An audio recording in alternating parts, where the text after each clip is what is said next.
안녕 여러분. 개념에 강하다, 감동을 주는 개념 강의, 개념터치 S에 오신 걸 환영해요. 오늘은 여러분과 함께 판 구조론에 대해 알아볼게요. 우측 하단 로고를 눌러 구독해 줍시다. 그럼 시작해 볼게요.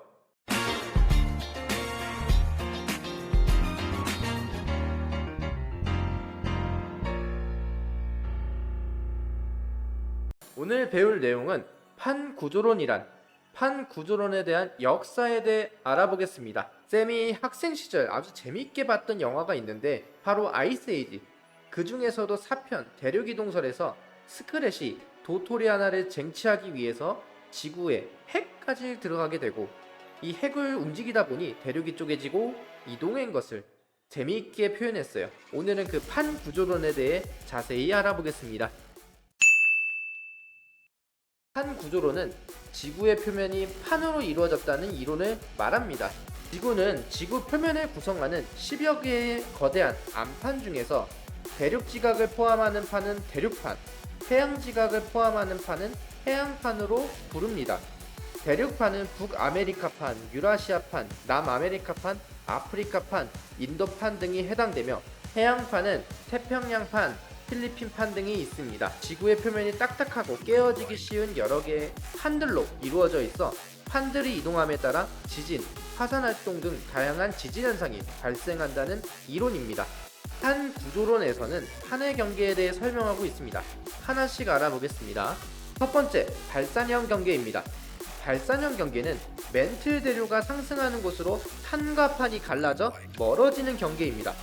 그래서 판이 갈라지며 지진이 발생하거나 멘틀 대류의 상승으로 지표면의 틈새로 마그마가 분출하여 화산이 나타나기도 합니다.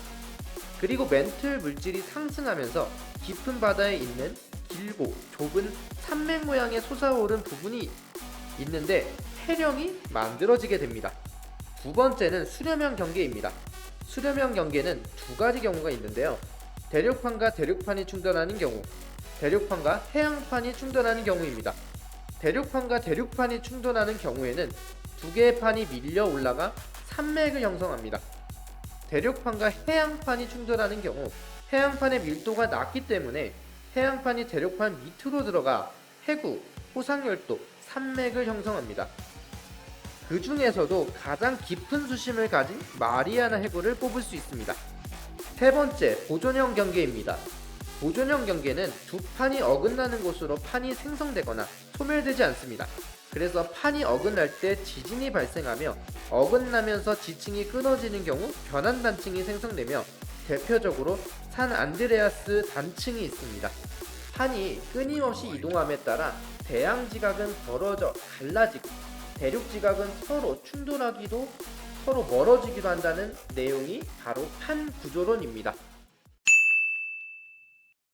하지만 이 정립된 판 구조론도 처음부터 인정받지도 환호받지도 못했습니다. 나침반의 발명으로 신대륙을 찾아 떠나고 지도를 제작하게 되면서 남아메리카와 아프리카의 해안선에 주목하며 대륙이동설에 대한 태동이 있었으나 그 외에 합리적인 증거는 찾지 못하였고 20세기 이전까지는 주목받지 못하였습니다.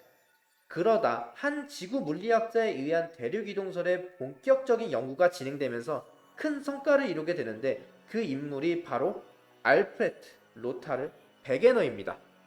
그는 1911년 대륙이동설을 주장하게 되는데 그 증거로 4가지 증거를 제시합니다.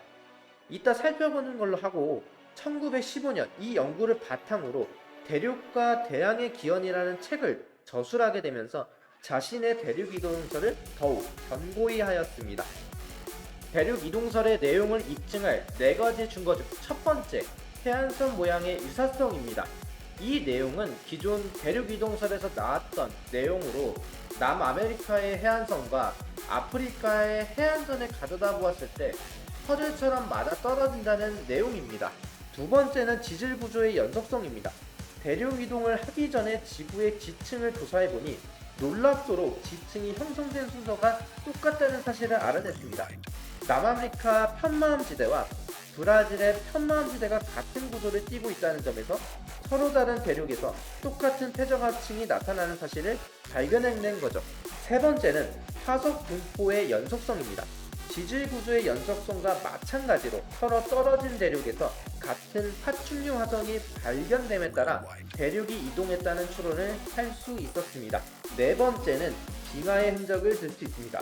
서로 다른 대륙의 빙하 흔적을 모으면 남극을 중심으로 모인다는 내용입니다. 그래서 백앤어는 이 이론을 가지고 하나의 큰 대륙이 갈라져 여러 대륙으로 분리한다는 판게아의 용어를 처음으로 사용하게 되었습니다. 이러한 큰 발견에도 여러 지질학자는 백앤어의 대륙 이동설을 부정했습니다. 그는 지질학자가 아닌 기상학자였으며 정식 지질학 회원도 아닌 사람이 지질학 연구를 해 자신의 이론을 펼치고 있어 이단아 취급을 했으며 설령 그게 맞다고 인정을 하더라도 그럼 이 대륙이 이동하는 힘은 과연 무엇인가에 대한 해답이 명확하지 않았습니다. 백앤어는 지구 자전으로 인한 힘과 달에 의한 조속력으로 대륙을 움직이는 힘이라고 했으나 그 힘으로는 커다란 대륙을 움직이기에는 너무 작은 힘이다 보니까 대륙 이동설을 뒷받침하지 못했습니다.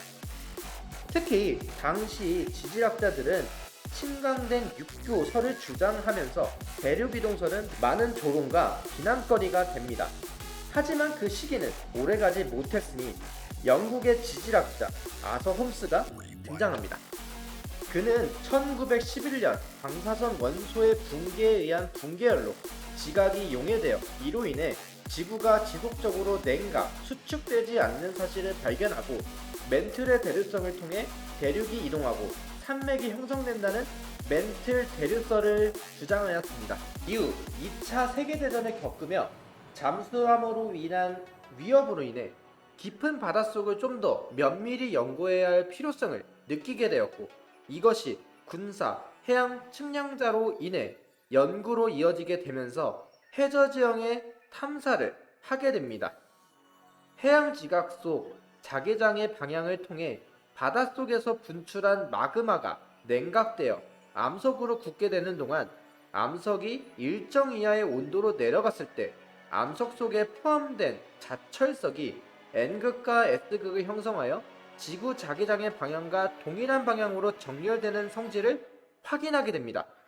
이것을 통해 대륙을 한데 모아놓으면 당시의 자북극을 향해 지자기가 형성되어 있는 사실을 수많은 해양 연구가들에게 알려지게 되면서 새로운 대륙 이동설의 근거로 제시가 됩니다. 그리고 미국의 지질학자 해리 해먼드 헤스는 2차 세계대전 동안 해군에 근무하면서 꼭대기가 평평한 해저 지형을 발견하고 태평양을 통과할 때마다 최신 음향 측심기를 이용해 해양 지각의 구조를 탐사했으며 1962년 해양 문제의 역사라는 책을 통해 해령으로부터 해구로 이어지는 암석의 이동, 즉 오늘날의 해저 확장설을 주장했습니다. 이 이론은 멘트리로 치솟는 용암 물질이 대양저 산맥을 만들고 V자형의 골짜기를 중심으로 양쪽으로 서로 반대 방향으로 밀려 이동하면서 용암이 부착되며 굳어져 새로운 대양지각의 형성과 확장이 일어난다는 이론을 말합니다. 해령에서 멀리 떨어질수록 해저감의 두께가 두꺼워진다는 점을 들 수 있습니다. 결국 대륙 이동설, 멘틀 대류설, 해저 확장설 등이 조화롭게 잘 융화되어 한 구조로는 지질학사의 큰 획을 긋게 됩니다. 하나의 대륙에서 지금의 대륙 모습까지 한 구조론을 통해 이제는 설명할 수 있게 되었습니다. 오늘은 한 구조론에 대해 알아보았습니다. 먼저 개념터치 S4화에 화산을 먼저 공부했었는데 이번에 배운 판 구조론에 의해서 왜 화산이 생성됐는지 이해될 거라 생각됩니다. 오늘 유익한 시간 보냈나요? 유익했다면 구독, 좋아요, 알림 설정까지 부탁드릴게요. 감사합니다. 개념터치 S였습니다. 다음에 또 봐요. 안녕.